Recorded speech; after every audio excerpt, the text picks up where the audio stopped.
Hey everyone, Rascal here. And Mama, welcome to another Spooktober podcast. Yes. In today's podcast, we're covering another DC Animated Universe movie titled Batman vs. Robin. Yes, finally. I can't believe it took us this long to do it. And this is definitely worthy of a Spooktober podcast. Yes. In this sequel to Son of Batman, Damian Wayne has begun to feel as if he's being held back from being a full-fledged hero. So, he ends up being influenced by Gotham's most dangerous organization, the Court of Owls. What a heck of a mentor to choose. Right. And before we start, be sure to like, subscribe, and click notification buttons on future podcasts and all the pause videos. Absolutely. If you haven't seen this movie, we're going to start this off with this declaration. This is one of the best DC animated movies that has come out ever. Yes. And this is Damian Wayne. This is who he Yes. was meant to be. The Damian Wayne. The one who inspired Artemis Fowl. Right? Or is it the other way around? Oh, the other way around, I'm sorry. actually. Well, Yes, I could see him being Artemis Fowl if he were a superhero. This is just a great movie. And not just because of that. yes.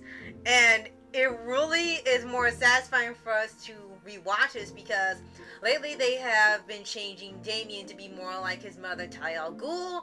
They want to tone him down because Gentler Damian. Yes, which and is not a thing. Yes, and some of the writers who had never really read DC comics or read Batman comics did not like the idea of this 12 or 10-year-old being a child assassin, so they wanted to make him more like a kid and less threatening, so that way it'd be better to write. Now think about that. This 10 to 12-year-old badass is threatening to adults. Yes. That's why they wanted you to change it. This kid scares adults. He can compete with the best of him. He's brilliant.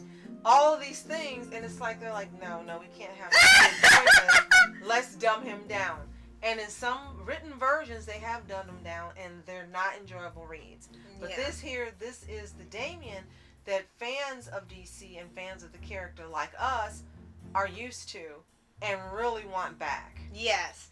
And with this movie, we already had covered Son of Batman, and we had seen this was the start of DC becoming more, in their words, edgy and a little more violent, a little more actiony.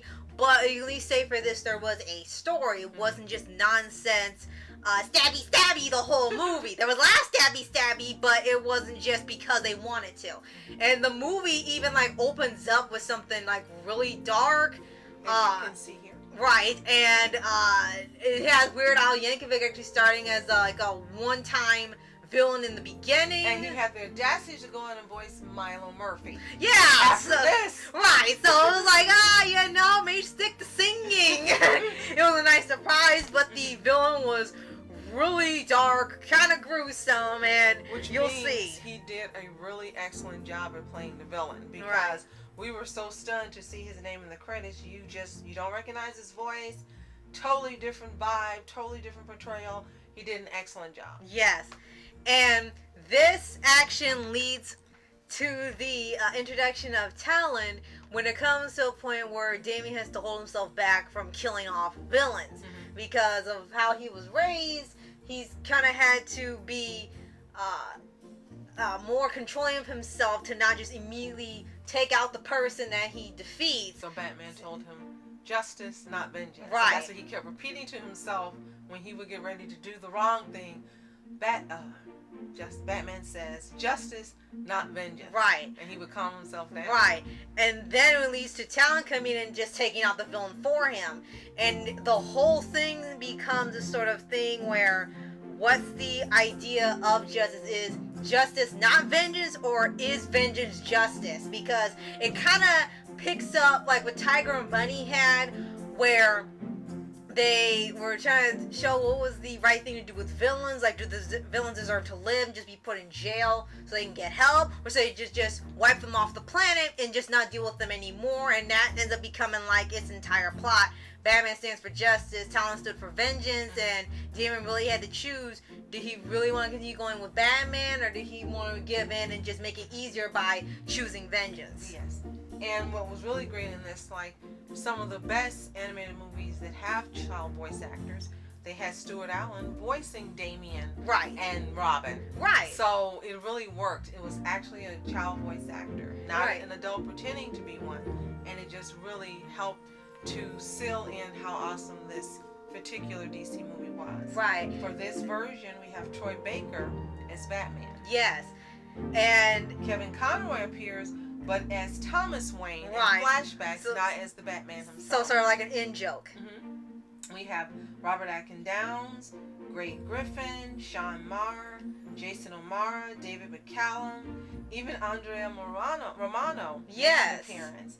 Jeremy Sisto, and as we did mention earlier, Al Yankovic unexpectedly in a villain role. Yes. And everybody for this movie fit well. You even you got used to not hearing Kevin Conroy be Batman. Like after a while, you do get used to Troy Baker being the voice, and he does a great job so far in all the movies we've seen with him featured.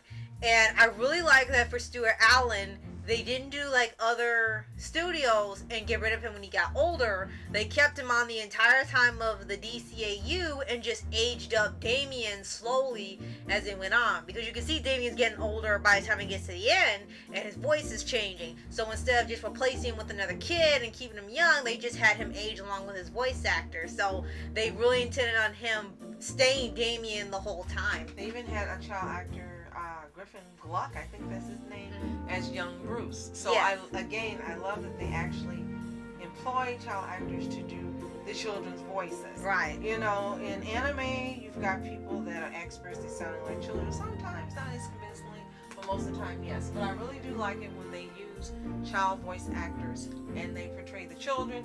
It just lends authenticity to the portrayal, and it makes it more enjoyable because you know it's not an adult pretending to be a child. There's nothing wrong with that, because we watch MHA and we've got Shoto, almost a 50-year-old being voiced by a 50-year-old man, and he's my favorite character. But there are times like in movies like this where you want to hear the child voice actor, and it works. Right.